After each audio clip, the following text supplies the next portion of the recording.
Alhamdulillah, wassalatu wassalamu ala rasulillah wa ala alihi wa sahbihi wa mawalah. Rabbana ishrah lana sudurana wa yassir lana umurana wahlul 'uqdatam min alsinatina yafqahu qawlana ya rabbal alamin. Rabbana zidna ilma warzuqna fahma. Allahumma faqihna fid din wa 'allimna ta'wil ya rabbal alamin. Kaum muslimin yang dirahmati Allah Subhanahu wa taala, para peserta kajian 90 hadis yang dirahmati Allah Subhanahu wa taala, pengurus Masjid Al-Ikhwan yang dirahmati Allah, pengurus Yayasan Al-Ikhwan Meruya yang dirahmati Allah Subhanahu wa taala, dan tim Al-Hijaz yang dirahmati Allah Subhanahu wa taala. Pertama tentunya kita mengucapkan rasa syukur kita kepada Allah dengan mengucapkan lafaz tahmid, yaitu alhamdulillahi rabbil alamin. Alhamdulillahi rabbil alamin. Kemudian salawat dan salam kepada Nabi kita, Nabi besar Muhammad sallallahu alaihi wasallam. Kaum muslimin yang dirahmati Allah, hari ini insyaallah kita akan melanjutkan pembacaan hadis, yaitu hadis ke-53. Temanya insyaallah tentang hak ibu adalah bakti terbesar. Hak ibu adalah bakti terbesar. Kita baca hadisnya. Bismillahirrahmanirrahim. An Abi Hurairah radhiyallahu anhu qala jaa rajulun ila Rasulillah sallallahu alaihi wasallam faqala ya Rasulullah man ahaqqun nasi bihusni sahabati qala ummuka qala thumma man qala thumma ummuka qala thumma man qala thumma ummuka qala thumma man qala thumma abuk. Sahihul Bukhari wa aidan sahihu Muslim. Artinya, dari Abu Hurairah radhiyallahu anhu, beliau berkata bahwa ada seorang laki-laki datang kepada Rasulullah sallallahu alaihi wasallam. Kemudian laki-laki tersebut atau pemuda tersebut bertanya kepada Rasulullah, "Wahai Rasulullah, siapakah orang yang paling berhak untuk mendapatkan bakti terbaikku? Siapakah orang yang paling berhak untuk mendapatkan bakti terbaikku?" Kemudian Rasulullah SAW menjawab, "Ibumu." Pemuda itu bertanya lagi, kemudian, "Siapa ya Rasulullah?" Beliau menjawab, "Ibumu."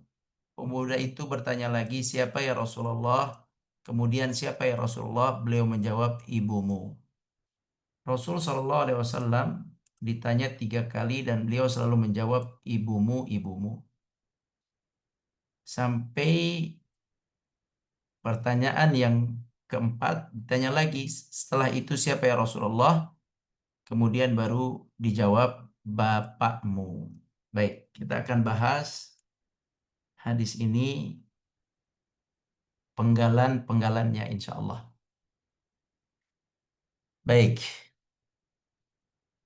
kita mulai dari kisah Abu Hurairah, bahwa Abu Hurairah radhiyallahu anhu, beliau berkata, Abu Hurairah seorang sahabat pengumpul hadis yang banyak merekam hadis, baik itu hadis dari lafaz Nabi atau kejadian-kejadian yang terjadi di hadapan beliau, di mana di situ ada Nabi Shallallahu Alaihi Wasallam. Di kisah ini adalah kisah kejadian. Ada satu kejadian yang beliau ingat, beliau hafal, beliau rekam kejadian tersebut dari mulai datang orang yang bertanya kepada Rasulullah sampai isi pertanyaannya dan jawabannya. Beliau rekam, beliau hafal, rekam dengan otak beliau atau memori hafalan beliau. bukan direkam dengan video ya, tapi dengan hafalan beliau. Nah, kata beliau ada seorang laki-laki datang kepada Rasulullah Sallallahu Alaihi Wasallam. Apa pelajaran dari seorang laki-laki datang kepada Rasulullah? Di sini ada pelajaran dan hikmah yang besar. Seorang laki-laki, seorang pemuda, seorang sahabat datang kepada Rasulullah SAW. Ketika disebut seorang laki-laki, ya ini tidak disebut nama, berarti laki-laki ini memang biasanya bukan sahabat yang sering berada di sekitaran Nabi SAW. Artinya laki-laki ini bisa jadi tinggalnya di luar kota Madinah.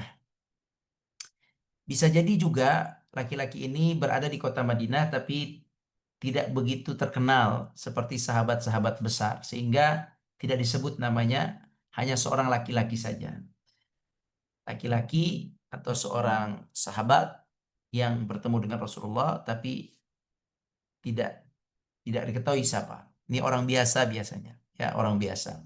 Dan sahabat itu sahabat yang dekat dengan Nabi yang VVIP ya, yang tingkat satu yang berada di kota Madinah yang selalu dan senantiasa bersama Nabi Shallallahu Alaihi Wasallam. Sahabat ini eh, sangat senang ya, mereka itu sangat senang jika ada orang-orang yang datang dari luar Madinah kepada Nabi dan bertanya kepada Nabi. Mereka senang jika ada yang datang seperti itu. Kenapa mereka senang jika ada yang datang kepada Nabi dan menyampaikan pertanyaan? Sebab pertanyaan mereka itu terkadang pertanyaannya sangat-sangat berbeda dengan pertanyaan para sahabat yang ada di dalam lingkungan Nabi Shallallahu Alaihi Wasallam. Sahabat besar yang ada di dalam lingkungan Nabi, pertanyaan mereka itu biasanya pertanyaan yang tinggi, pertanyaan yang berat begitu ya, pertanyaannya yang kelas mereka lah. Makanya kalau ada orang-orang dari luar Madinah datang ke Madinah dan menemui Nabi, bertanya dengan Nabi, ini sahabat sangat suka dan ingin mendengar pertanyaan itu, sebab terkadang pertanyaannya itu di luar standar pertanyaan. Pertanyaan itu terkadang sederhana, terkadang lucu, terkadang pertanyaannya itu hal-hal yang tidak terfikir oleh para sahabat, ya. Ada contohnya seorang seorang Arab yang datang dari luar kota Madinah kepada Nabi bertanya dengan pertanyaan yang sangat sederhana. Pertanyaannya begini, ya Rasulullah, aku itu tidak soleh, tapi aku cinta dengan orang-orang yang soleh. Ya, aku tuh tidak soleh, aku taat biasa, tapi aku cinta dengan orang-orang yang lebih taat kepadaku, lebih soleh kepadaku. Dia bertanya ini, dia ingin sampaikan saya itu tidak seperti sahabat Nabi, tidak seperti kalian yang hebat-hebat di sekitaran Nabi. Saya juga tidak seperti Nabi, tapi saya cinta kepada Nabi dan kalian semua. Begitu kurang lebih pertanyaannya. Saya tidak seperti kalian iman dan ilmunya dan amalnya, tapi saya cinta kepada kalian. Begitulah. Nah, pertanyaan ini kan pertanyaan yang cukup unik yang disampaikan oleh pendatang yang baru datang ke kota Madinah atau untuk datang sementara ntar kembali lagi. Jadi mereka punya pertanyaan-pertanyaan unik. Maka Nabi SAW menjawab, kata Nabi, almar'u ma'aman ahab. Seseorang itu akan dikumpulkan dengan orang yang dicintainya. Jadi kalau antum cinta kepada orang-orang yang saleh, para nabi dan para rasul, para ulama-ulama yang saleh, antum cinta dengan tulus, membantu mereka, mengikuti jalan mereka, maka Allah akan mengumpulkan kita dengan mereka. Nah, ini kan sebuah informasi yang menyenangkan bagi para sahabat. Sahabat tidak terfikir dengan pertanyaan itu, tapi dengan pertanyaan itu, sahabat semakin senang, semakin mencintai Nabi Shallallahu Alaihi Wasallam, semakin mencintai sesama mereka. Bahwa paling tidak saya cinta dengan Abu Bakar, dengan Umar, Utsman, Ali. Paling tidak saya cinta, saya tidak bisa sampai ke derajat mereka, tapi saya cinta dengan mereka, meniru mereka, mengikuti mereka. Saya tidak bisa sampai derajat Nabi Muhammad, Nabi Isa, Nabi Musa, Nabi Ibrahim, tapi saya cinta dengan mereka, melihat sejarah mereka, saya cinta dengan mereka, ingin bertemu mereka. Nah, kecintaan terhadap orang-orang soleh akan menjadi sebab dikumpulkannya kita bersama mereka. Almar'u ma'aman ahab, seseorang akan dikumpulkan dengan orang yang dicintainya. Nah, ini pertanyaan sederhana yang menjadi berita bahagia bagi para sahabat di sekeliling Nabi Shallallahu Alaihi Wasallam. Ada juga seorang Arab yang datang dari luar Madinah bertanya kepada Nabi SAW dengan pertanyaan yang unik juga. Yaitu pertanyaannya, ya Rasulullah, wahai Muhammad, Rasulullah, eh, amalan apa yang Allah wajibkan kepada saya? Pertanyaannya adalah amalan wajib apa yang harus saya lakukan setelah saya bersyahadat? Kemudian Rasul Shallallahu Alaihi Wasallam menjawab, ketika kamu sudah bersyahadat, bagimu sholat 5 waktu, bagimu puasa, bagimu haji, ya, atau zakat. Ya. Yang wajib-wajib intinya Nabi mengajarkan yang wajib-wajib seperti itu. Ini kan pertanyaan ini nggak mungkin ditanya oleh sahabat yang ada di sekitaran Nabi. Perkara wajib mereka sudah tahu, sudah hafal, sudah khatam, sudah dilaksanakan mereka. Bahkan mereka sudah fokus ke yang sunnah. Ya, tetapi ada pendatang yang dari luar kota Madinah bertanya tentang yang wajib. Apa aja yang wajib? Maka dijawab oleh Nabi Shallallahu Alaihi Wasallam yang wajib seperti tadi jawaban Nabi. Ada sholat, ada puasa, dan seterusnya yang wajib. Kemudian orang Arab tersebut mengatakan, demi Allah, saya tidak akan menambah amalan selain amalan wajib. Kemudian dia pergi. Nah, kata Nabi Shallallahu Alaihi Wasallam, jika dia jujur dengan perkataannya, maka dia bisa masuk surga. Gitu. Ini kabar gembira dari Nabi yang didengar sahabat. Apa itu kabar gembiranya? Jika kita menjalankan yang wajib dengan baik, dengan benar-benar baik dan tidak tidak cacat, tidak ria, ikhlas dengan sangat-sangat ikhlas, yang wajib saja, maka wajib itu bisa menghantarkan kita ke dalam surga. Itu kan berita gembira buat sahabat. Ya, berita gembira buat sahabat. Tapi bukan berarti kita meninggalkan yang sunnah. Artinya pintu surga masuk ke dalam golongan surga Allah itu bisa lebih terbuka bagi orang yang memperbaiki amalan wajibnya. Jika ingin lebih baik lagi surganya, maka ditambah dengan sunnahnya. Ingin cepat masuk surganya, ingin ringan masuk surganya, maka ditambah dengan amalan sunnahnya. Tapi paling tidak dengan wajib yang dilakukan secara baik, pintu surga sudah bisa dibuka dengan izin Allah Subhanahu wa taala. Nah, kaum muslimin yang dirahmati Allah, pertanyaan-pertanyaan dari sahabat yang datang ini memang sangat menarik perhatian bagi sahabat yang ada di sekeliling Nabi Shallallahu Alaihi Wasallam. Hari ini kita dihadapkan dengan satu pertanyaan atau kita akan bercerita tentang satu pertanyaan, yaitu pertanyaan seorang laki-laki yang bertanya kepada Nabi Shallallahu Alaihi Wasallam. Jadi bertanya itu sangat baik, ya, apalagi pertanyaannya itu apa bermanfaat, ya, bertanya sesuatu yang bermanfaat yang kalau dijawab orang lain akan dapat manfaat. Jangan bertanya dengan tujuan menguji, mengetes ustadznya, mengetes ulamanya. Kalau kita niatnya menguji dan mengetes, itu sifatnya sifat Yahudi dan Nasrani. Yahudi dan Nasrani jika datang kepada Nabi, pertanyaannya pertanyaan ngetes. Semua pertanyaan yang mereka lontarkan tes, tes, tes. Tidak ada pertanyaan-pertanyaan yang diniatkan untuk belajar. Maka bertanyalah dengan pertanyaan yang baik, pertanyaan yang jika dijawab itu bermanfaat untuk yang lain juga. Gitu.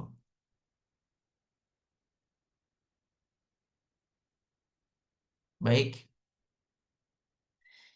Jadi kita kembali ke pertanyaan sahabat tersebut yang datang. Apa pertanyaannya? Wahai Rasulullah, siapakah orang yang paling berhak untuk mendapatkan bakti terbaikku? Pertanyaannya sekali lagi, siapakah orang yang paling berhak? Siapakah manusia yang paling berhak? Manusia berarti manusia banyak, bisa ayah kita, ibu kita, bisa abang kita, adik kita, kakak kita, bisa anak kita, bisa ponakan kita, bisa om dan tante kita, bisa saudara kita, bisa teman kantor kita, bisa atasan kita, bisa siapapun yang kita kenal itu orang. Pertanyaannya adalah orang yang mana yang paling berhak untuk mendapatkan bakti terbaikku? Pertanyaannya, sebenarnya pertanyaannya bukan bakti ya, ini agak salah. Yang punya bukunya ini agak salah terjemahnya. Ini sebenarnya artinya begini. Man ahaqqun nas? Siapa yang paling berhak? Manusia mana yang paling berhak? Orang mana yang paling berhak? Orang siapa yang paling berhak? Bihusni. Husni itu untuk aku berbuat baik. Baik, baik dalam apa? Sahabati. Bihusni sahabati. Husni sahabati artinya untuk aku berbuat lemah lembut. Maksudnya itu. Jadi kepada orang mana yang paling pertama aku harus berbuat lemah lembut? Kan orang ada banyak, ada adik saya, ada anak saya, ada bapak saya, ada ibu saya, ada semua di keliling kita manusia. Yang mana yang saya harus lembut kepadanya? Jadi ini bukan bakti artinya. Bakti itu bahasa Arabnya bir. Ini bukan bir. Ini bahasa Arabnya adalah husni sahabati. Artinya yang paling berhak untuk saya lembutkan dalam bergaul. Sahabah artinya bersahabat. Lihat kata sahabati artinya bersahabat. Husni artinya baik. Berarti saya bersahabat, siapa orang yang paling layak untuk saya sahabati dengan baik? Untuk saya temani dengan baik. Untuk saya berinteraksi dengan baik. Jadi bukan berbakti, tetapi siapa yang paling berhak untuk saya lembuti, untuk saya baiki, untuk saya halusi, untuk saya maafkan, untuk saya dahulukan, untuk saya muliakan begitu. Siapa sih yang paling berhak untuk saya berikan muamalah atau cara bergaul paling baik, paling lembut, paling mulia, paling sopan? Siapa? Begitu pertanyaannya. Ya, bukan bakti. Kalau bakti itu kepada bapak dan ibu dua-duanya. Wabil walidaini ihsana. Allah berfirman, wabil walidaini ihsana, kepada kedua orang tuamu kamu berbuat baik. Sama-sama kita wajib berbakti, berbuat baik kepada bapak dan berbuat baik kepada ibu kita. Birrul walidain. Berbuat bakti kepada bapak dan ibu sama-sama wajib berbuat baik pada bapak, berbakti kepada bapak dan ibu.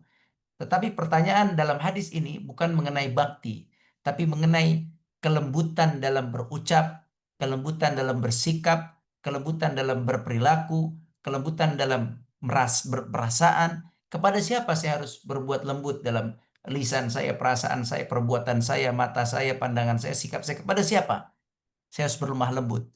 Apakah kepada suami saya? Apakah kepada pembeli saya? Kepada atasan saya? Apakah kepada presiden? Kepada ketua? Kepada siapa saya harus berlemah lembut ya Rasulullah? Nomor satu, siapa? Nah, jawaban Rasulullah SAW, kamu itu orang pertama yang harus kamu lakukan lemah lembut kepadanya. Kamu harus husnus sahabah, bergaul dengan baik terhadapnya, memperlakukannya dengan sangat baik. Siapa itu? Yaitu ummuka, ibumu. Ibumu, beliaulah orang pertama, beliaulah orang pertama yang kamu tuh harus lemah lembut dalam lisanmu. Kamu harus lemah lembut dalam perbuatanmu. Kamu harus berlemah lembut dalam matamu, dalam pandanganmu, dalam semua hal. Ya, itu kepada ibumu. Berlemah lembutlah kepada mereka. Ini bukan hal mudah, tapi kita fahami dulu bahwa mereka lah orang yang harus pertama kali kita lembuti. Jangan pernah mudah melawan, mengangkat suara di hadapan ibu kita, begitu. Ya, karena ibu tidak sama dengan bapak. Ibu berperasaan. Kata ulama dijelaskan bahwa kenapa ibu dulu dan kenapa ibu tiga kali? Ya, karena ibu itu adalah wanita berperasaan, lembut seorang wanita. Kasih sayangnya lebih besar daripada seorang bapak kepada anaknya. Jadi hatinya tuh penuh dengan kasih sayang. Jadi ketika penuh kasih sayang itu, kemudian terlukai dengan ucapan kita yang kurang lembut, dengan perbuatan kita yang kurang lembut, itu sakit. Makanya yang paling berhak untuk dilembuti itu adalah ibumu, begitu. Ibumu dulu. Kalau bapakmu, kamu keras dengan bapakmu atau kamu menolak dengan kata-kata yang keras kepada bapakmu, bapakmu bisa melakukan sesuatu kepada kamu, kan begitu. Bapakmu bisa mengangkat suara kepada kamu, begitu. Laki-laki, bapak-bapak bisa berperilaku tegas kepadamu, tapi seorang ibu belum tentu. Ibu biasanya menahan di dalam hatinya, ibu menahan di balik nahannya mendoakan sang anak. Ibu tidak seperti bapak. Kata ulama, karena ibu tidak seperti bapak, maka ibulah yang harus dilembutkan hatinya. Ya, kita menunduk, kita mengiyakan saja dulu, mengiyakan, ya, sebab tidak sama ibu dengan bapak. Ya, ini maksudnya. Kalau bakti, semua harus dikasih bakti. Ya, semua harus dikasih bakti. Tapi untuk berlemah lembut kepada ibu harus lebih lemah lembut. Sebab tadi itu karena ibu kita adalah seorang wanita. Ya, makanya kata Nabi SAW, ummuka. Qala, kemudian laki-laki itu bertanya lagi, baik setelah ibuku itu berbuat lembut, summa man? Kemudian siapa lagi aku harus berbuat lembut? Kemudian beliau menjawab, Rasul menjawab, summa ummuka, ibumu lagi. Ya, ibumu. Sampai 2 kali. Kenapa ibu? Karena tadi ibu itu menyimpan kasih sayang yang besar kepada anaknya, menyimpan doa kepada anaknya. Sama bapak juga sama, tapi tidaklah sama antara ibu dan bapak dalam menyimpan menyimpan kasih sayang kepada anaknya. Ya, walaysa dzakaru kal untha. Tidak sama antara laki dan perempuan. Tidak sama dalam menerima ucapan. Mungkin seorang ibu menerima ucapan dari anaknya A tidak sama dengan seorang bapak mengucapkan ucapan A dari anaknya.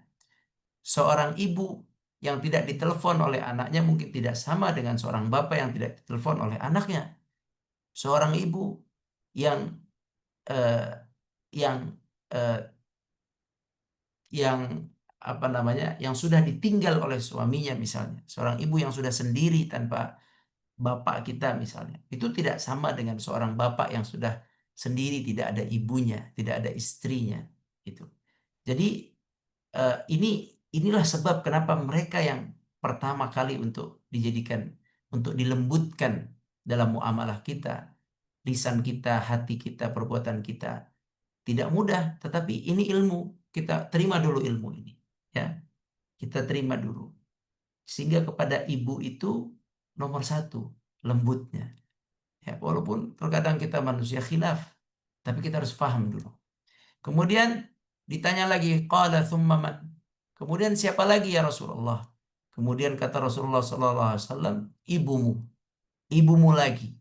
Yang disuruh untuk berlemah lembut, ibumu lagi. Allah Subhanahu wa taala berfirman, "Wakhfid janahaka wakhfid lahuma janah adh-dhulli minar rahmah." Ada ayat, ya, ada ayat perintah wakhfid lahuma. Rendahkan di hadapan kedua orang tuamu. Janahadzul. Janah adalah janah adalah sayap. Sayap sayapmu itu yang membuat kamu tinggi, besar, ya. Kamu rendahkan. Janahadzul, kamu rendahkan kepada ayah dan ibumu. Dua-duanya ayah ibu. Di ayat Al-Quran, janahadzul kepada bapak ibu, rendahkan pada mereka. Dengan landasan apa? Kamu rendahkan karena takutkah? Atau kamu rendahkan karena kamu terpaksakah? Kamu rendahkan karena kamu ingin merayu-rayukah? Bukan. Kata Allah, danahadzulli minar rahmah. Kamu rendahkan dengan menghadirkan kasih sayangmu. Kamu rendahkan dengan kasih sayang. Itu kepada keduanya. Kepada keduanya di situ. Nah, di hadis ini menguatkan bahwa bentuk merendahkan diri, bentuk kasih sayang kepada sang bapak dan ibu itu penting, tapi hadis ini menekankan karena sang ibu itu adalah seorang wanita, anak keturunan Hawa, ya, perempuan, maka perlu untuk perlakuan lemah lembut khusus dan lebih dibandingkan dengan ayah kita, ya. Jadi perlu kelembutan khusus, kelembutan lebih untuk seorang ibu. Jadi tunduknya atau kasih sayangnya harus agak lebih. Kelembutannya harus agak lebih. Ya, ke bapak kita kasih sayang, tapi ke ibu rasa sayang itu harus dibuat, harus diusahakan. Baik kita itu anak laki atau anak perempuan, harus diupayakan. Ya, tidak ada alasan. Ini berlaku untuk semua. Nabi SAW mengatakan 3 kali, berlemah lembut kepada ibumu, kepada ibumu, kepada ibumu. Baru kemudian di keempat kalinya sahabat bertanya, "Thumma man?" Qala thumma man? Kemudian kepada siapa ya Rasulullah? Barulah Rasulullah SAW mengatakan, "Thumma abuk." Barulah yang keempat kali Nabi jawab, barulah ayahmu. Ayahmu lah orang yang kedua yang kamu harus berlemah lembut. Ya, berarti kaum muslimin, kita tidak akan dinilai baik oleh Allah jika kita lembut kepada orang lain, kepada pemberi kita harta, pemberi kita bantuan, pemberi kita kerjaan, pemberi kita sesuatu yang duniawi atau bahkan pemberi kita ilmu, guru kita. Kita lembut ke guru kita tapi tidak lembut kepada ibu kita dan tidak lembut kepada ayah kita, maka kita bukan orang yang baik di mata Allah dan Rasulnya. Karena manusia yang pertama kali harus kita lemah lembutkan setelah kita menyembah Allah adalah ayah dan ibu kita. Ya, dan ini penyakit kebanyakan orang saat ini, zaman ini. Mereka berlemah lembut kepada pelanggan mereka, kepada pembeli mereka, kepada teman kantor mereka, kepada sahabat mereka, kepada istri dan anak mereka, kepada orang-orang lain yang jauh dari syariat untuk dilakukan lemah lembut. Yang pertama kali justru adalah orang tua, mereka tidak melakukan lemah lembut pada orang tua. Ya, jadi musibah, banyak yang tidak mengerti tentang hal ini. Nah, hadis ini mengajarkan kepada kita untuk berlemah lembut kepada orang tua kita. Bakti beda lagi. Bakti itu sudah kita tahu semua, kita harus berbakti. Berbakti, ada orang berbakti tapi kasar. Berbakti sama orang tua tapi kasar. Di hadis ini menjelaskan pada kita untuk berbakti, menjelaskan kepada kita untuk berlemah lembut. Jadi tidak hanya berbakti, tapi berlemah lembut pada mereka, terutama ibumu, ibumu, ibumu, 3 kali, karena mereka wanita, beliau-beliau adalah wanita penuh dengan kasih sayang dan perasaan, mudah lebih tersakiti hatinya dan tergores hatinya, berbeda dengan laki-laki yang lebih cuek dan udah biar nanti urusan mudah itu laki-laki. Tapi bagi perempuan tidak seperti itu. Maka 3 kali Nabi menyuruh kita berlemah lembut pada ibu kita, baru kemudian berlemah lembut kepada bapak kita. Baru ke yang lain. Silakan lemah lembut kepada guru, kepada ustadz kita, kepada teman kita. Yang lain silakan. Jangan dibalik. Berlemah lembut kepada orang lain di luar, tapi kepada orang tua ayah kita tidak bisa berlemah lembut. Pada ibu kita tidak bisa berlemah lembut. Ini musibah. Ini kesalahan, kekhilafan yang perlu dinasihati. Jangan sampai menjadi kebiasaan kita. Ya, dulu para ulama, orang-orang soleh, mereka di depan orang tuanya tidak sanggup mengangkat pandangan matanya, tidak sanggup mengangkat kepalanya, mereka menundukkan, tidak sanggup mengangkat suaranya, selalu lebih merendahkan suaranya. Sebab orang tua. Terlepas bapak kita ada kekhilafan, ibu kita ada kekhilafan, manusiawi. Itu manusiawi. Tapi perintah Allah kepada kita adalah berlemah lembut pada mereka, khususnya bapak kita, ibu kita, ibu kita, ibu kita, baru bapak kita. Baik, mungkin ini saja kajian kita hari ini. Sangat jelas insya Allah hadisnya. Semoga Allah Subhanahu wa Ta'ala melapangkan dada kita dan menanamkan kelembutan di dalam hati kita untuk berlemah lembut kepada orang tua kita yang masih ada, ayah kita dan ibu kita. Adapun barang siapa yang sudah tidak ada orang tuanya, semoga Allah mengampuni mereka, memaafkan semua kesalahan mereka dan kekhilafan mereka. Semoga Allah Subhanahu wa taala melembutkan hati anak-anak kita dan keturunan kita. Semoga mereka bisa berlemah lembut kepada kita di masa kita masih di masa mereka anak-anak kita masih kecil sampai mereka sudah dewasa kelak. Amin ya rabbal alamin. Demikian wallahu a'lam. Silakan jika ada pertanyaan. Baik, Alhamdulillah. Jazakallah khairan Ustaz untuk penjelasan materi hadis malam ini. Sekarang kita masuk ke sesi tanya jawab. Insya Allah sudah ada yang masuk di kolom pertanyaan. Pertama Ibu dari Ibu Siti Sadia. Bismillah, Afwan Ustaz izin untuk bertanya.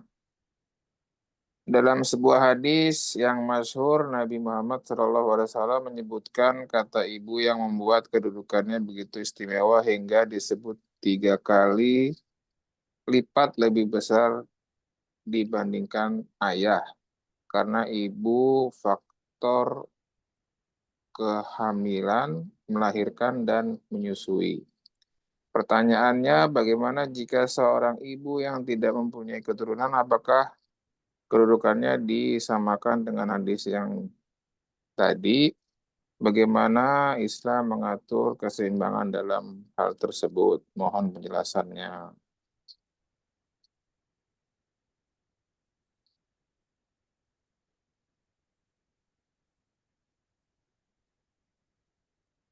Hmm, untuk masalah bakti tadi sudah Anda sebutkan, bakti itu ke bapak dan ibu. Kalau kita lihat ayat, itu selalu bapak dan ibu. Wabil walidaini ihsana, berbuat bakti kepada bapak dan ibu. Ibu yang mengandung, menyusui, merawat. Bapak yang menafkahi. Bapak yang siang malam mencari nafkah dan menafkahi. Menafkahi ibunya ketika ibunya sedang hamil, membayarkan biaya lahirnya, membayarkan semua urusan-urusannya, akikahnya bapaknya. Jadi dua-duanya bakti itu. Selalu Allah mengatakan wabil walidain. Adapun di sini, hadis ini menunjukkan bersikap lemah lembut kepada siapa? Lemah lembut. Ya, lemah lembut kepada siapa? Lemah lembut kepada bapak. Apakah derajat ibu lebih tinggi daripada derajat bapak? Allah a'lam. Ya, ini masih jadi perbincangan apakah mutlak bahwa ibu lebih mulia daripada bapak. Masih jadi perbincangan. Bapak itu yang menjadi kawan, menjadi tuan rumah. Bapak itulah yang membawa istri dan anaknya. Jika bapaknya membawa istri dan anaknya kepada maksiat, maka celaka semua. Jika bapak dan jika bapak membawa anak dan istrinya kepada ketaatan, maka selamat semua. Berarti bapak itu punya posisi penting. Ya, jadi dua-duanya sama-sama mulia di sisi Allah. Tetapi urusan masalah lemah lembut, Nabi mengajarkan kepada ibumu, tolong lebih spesial lemah lembutnya dibanding kepada bapakmu. Begitu maksudnya. Nah, sekarang bagaimana dengan seorang ibu yang tidak dikaruniai dengan anak? Maka dia pertama tidak disebut dengan ibu. Dia disebut seorang muslimah biasa saja. Adakah keutamaan dia? Keutamaan dia adalah apabila dia ridha terhadap ketetapan Allah tersebut. Dia akan dapat pahala ridha atas ketetapan Allah belum dikasih keturunan. Begitu juga suaminya sama. Suaminya yang belum dapat keturunan, jika dia ridha, ikhlas kepada ketetapan Allah, maka disitulah pahalanya. Bisa jadi ridha dan ikhlasnya dia mengalahkan pahala kita yang Allah berikan karunia anak. Nah, Allah alam. Baik, selanjutnya dari Ibu Miranti. Assalamualaikum Ustadz. Berdosakah jika ibu istri tinggal bersama anak perempuannya di rumah suaminya? Tidak berdosa, tidak apa-apa. Karena anak menantunya tadi, suami dari anak putrinya adalah mahram. Jadi tidak ada masalah selama suaminya mengizinkannya. Tidak masalah, alhamdulillah. Nah, wallahu a'lam. Baik, selanjutnya dari Bapak Ahmad Syarif. Assalamualaikum warahmatullahi wabarakatuh Ustadz. Izin bertanya, bagaimana kaidah seorang anak yang sudah berkeluarga memberi nafkah kepada orang tua yang sudah tidak bekerja dan berpenghasilan? Jazakallah khairan. Seorang anak laki-laki wajib menafkahi bapaknya dan ibunya jika bapaknya dan ibunya sudah tidak memiliki sumber penghasilan dan tidak punya apa-apa lain. Seorang ibu yang sudah berumur 90 tahun, hartanya sudah dibagikan, tidak ada lagi, maka ini tanggung jawab anak lakinya. Wajib anak lakinya menafkahinya. Seorang bapak yang sudah 90 tahun, 80 tahun, sudah tidak bisa apa-apa lagi, tidak punya apa-apa lagi, hanya rumah yang nanti akan diwariskan, maka ini tanggung jawab anak lakinya. Apabila tidak punya anak laki, maka anak perempuannya silakan mensedekahkan hartanya kepada bapaknya. Ya, kepada bapaknya. Anak perempuan ini tidak wajib menafkahi siapa-siapa. Jadi kalau tadi ada orang tua 80 tahun, 90 tahun tidak ada hartanya, maka anak lakinya tanggung jawab. Kalau anak lakinya tidak ada, maka tanggung jawab adik-adiknya, adik-adik dari bapak ibu kita itu, adik lakinya. Kalau punya adik laki tanggung jawab. Ini ada abangmu sudah 90 tahun tidak punya apa-apa, bayarkan hidupnya. Ya, bukan sakit ya untuk kehidupan. Kalau untuk sakit itu ya namanya sakit belum tahu dia mampu nggak bayarin. Tapi kalau kehidupan ini bercerita tentang nafkah normal. 90 tahun sehat, 80 tahun sehat. Itu anak putranya kalau tidak ada pindah ke adik-adik beradik dari beliau, dari orang tersebut. Kalau tidak ada juga nanti baru jatuh kepada ponakan-ponakan yang ada nasab dari nasab laki. Kenapa laki dapat bagian lebih banyak daripada perempuan dalam waris? Karena laki bertanggung jawab menafkahi itu. Tolong dicamkan itu. Dia menafkahi istrinya, menafkahi anaknya, menafkahi orang tuanya, menafkahi adik-adik perempuannya. Dia menafkahi banyak orang. Sebenarnya agama kita udah ngatur dengan baik dan benar, sudah benar. Tapi pelaksanaan dari kaum muslimin yang belum benar, sehingga berantakan. Ya, sudah diatur siapa yang memimpin pemerintahan di dalam keluarga, siapa yang memimpin keluarga, siapa yang dipimpin, bagaimana bapak dan ibu statusnya, bagaimana anak kepada bapak statusnya, bagaimana anak laki statusnya, bagaimana anak perempuan statusnya. Semua sudah jelas. Cuman kita tidak bisa memainkan peran itu sehingga berantakan, sehingga terjadi ketidakseimbangan dalam keluarga. Ya, ya semua karena keterbatasan ilmu, keterbatasan ilmu. Makanya generasi berikutnya tolong diajarkan ilmu agama. Ini penting. Ini bukan masalah jadi ustadz nggak jadi ustadz. Ajarkan ilmu agama. Penting untuk keberlangsungan kehidupan rumah tangga yang baik, kehidupan di dunia yang baik. Jadi kaum muslimin yang dirahmati Allah, mengenai nafkah tadi sudah Anda jelaskan aturannya, bagaimana urutnya. Yang jelas tidak ada anak wanita bertanggung jawab terhadap bapak ibunya karena tidak wanita tidak ditanggung, tidak dibebankan oleh Allah nafkah siapapun sampai nafkah anaknya bukan tanggung jawab dia. Nah, wallahu a'lam. Baik, belum ada lagi Ustaz di kolom chat. Mungkin kita Hmm. buka sesi tanya jawab langsung. Jika memang masih ada yang ingin ditanyakan, silakan Bapak Ibu bisa membuka mikrofonnya. Jika ingin bertanya terkait hadis malam ini, silakan.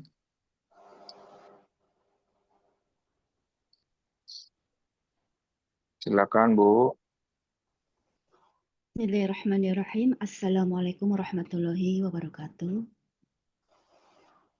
Assalamualaikum Afan, warahmatullahi wabarakatuh. Afan Ustadz, Ana izin untuk bertanya kembali.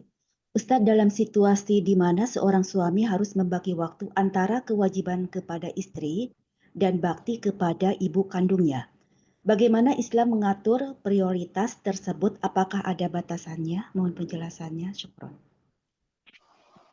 Nah, pertanyaannya bagus. Seorang suami atau seorang laki-laki mana yang didahulukan? Ibunya atau istrinya?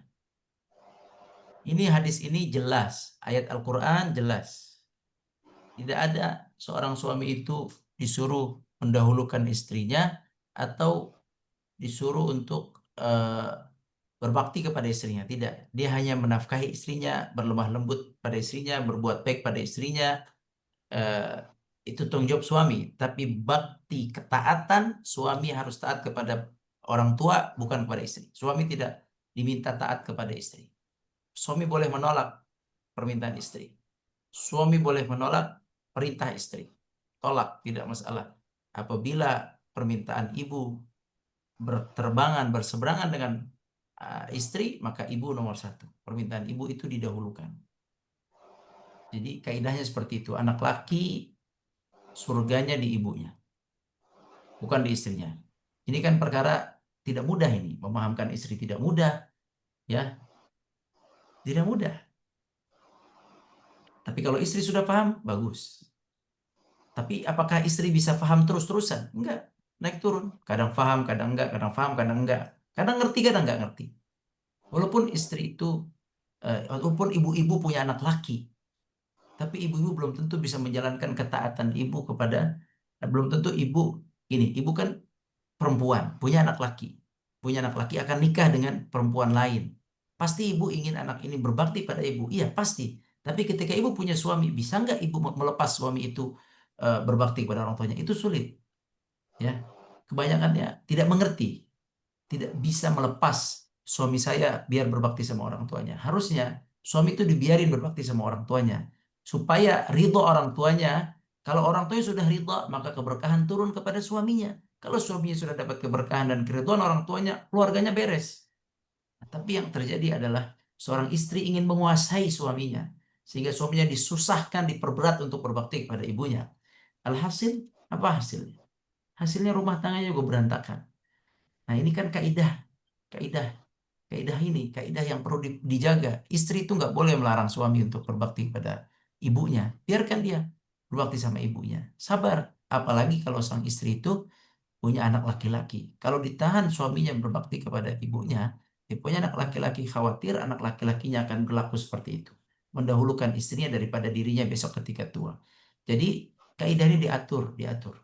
Ya, diatur oleh Islam, cuman memang kita ini banyak tidak bisa memerankannya. Tidak bisa memerankannya itu. Nah, semoga Allah mudahkan kita, termasuk yang bisa memerankan. Bagi perempuan, ibu-ibu, sabar.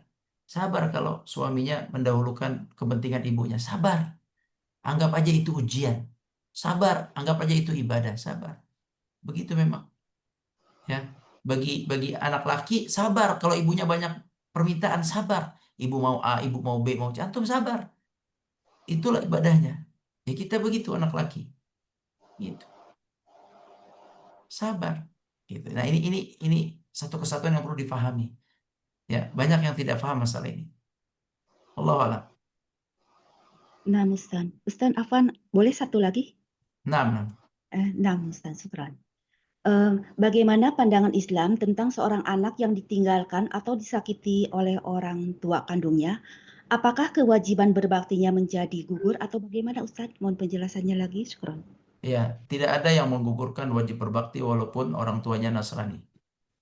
Walaupun orang tuanya keluar dari agama Islam, dia tetap berbakti. Wasahibuhuma wasahibuhuma eh, wasahib apa itu wa in jahaduka ala an tusyrika bima laysa laka bihi ilm fala tuti'huma wasahibuhuma eh, wasahibuhuma wa qul lahum qawlan ma'rufa. Tetap walaupun kafir, walaupun dia mengajak kepada keburukan, walaupun dia menyiksa, tetap berbuat baiklah kepada orang tuamu dan ucapkanlah perkataan yang baik. Dan ayat ini turun kepada para sahabat yang sempat disiksa oleh orang tua mereka. Disiksa oleh ayahnya karena sahabat ini masuk Islam. Ya, banyak yang masuk Islam anak-anaknya, bapaknya nggak masuk Islam. Banyak di zaman Nabi SAW. Ali masuk Islam, bapaknya Abu Talib tidak masuk Islam. Ja'far masuk Islam, bapaknya Abu Talib tidak masuk Islam. Khalid masuk Islam, bapaknya Walid tidak masuk Islam. Ada lagi satunya adiknya abangnya Khalid namanya Walid juga. Walid tidak masuk Islam. Tapi masuk Islam, maaf. Anaknya masuk Islam, bapaknya tidak masuk Islam. Ini kejadian banyak seperti ini di zaman dulu. Nah, itu bapaknya mau mengecamnya. Ada lagi seorang anak yang masuk Islam, ibunya mengecamnya, ibunya memarahinya, ibunya, Masya Allah, diuji dengan orang tuanya yang menyakitinya setelah dia masuk Islam. Tapi apa yang perintahkan oleh Allah, wasahibuhuma, tetap perlakukan mereka dengan baik dan ucapkan pada mereka dengan ucapan yang baik. Jadi tetap berbakti tidak pernah putus walaupun mereka menyakiti anaknya. Allah alam. Nah, Ustaz, Masya Allah, penjabarannya sangat luas sekali. Syukran Ustaz atas penjabarannya. Wassalamualaikum warahmatullahi wabarakatuh. Wassalamualaikum warahmatullahi wabarakatuh. Baik, masih ada lagi yang ingin bertanya?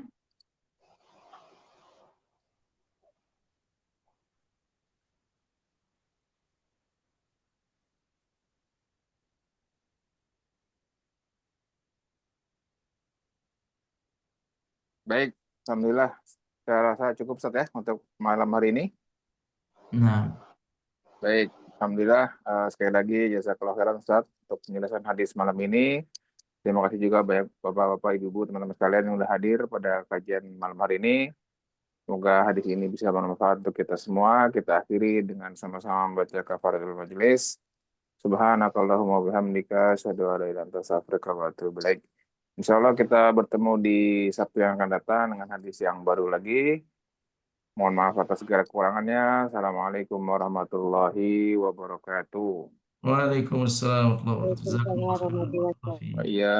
Syukran. Assalamualaikum. Salam.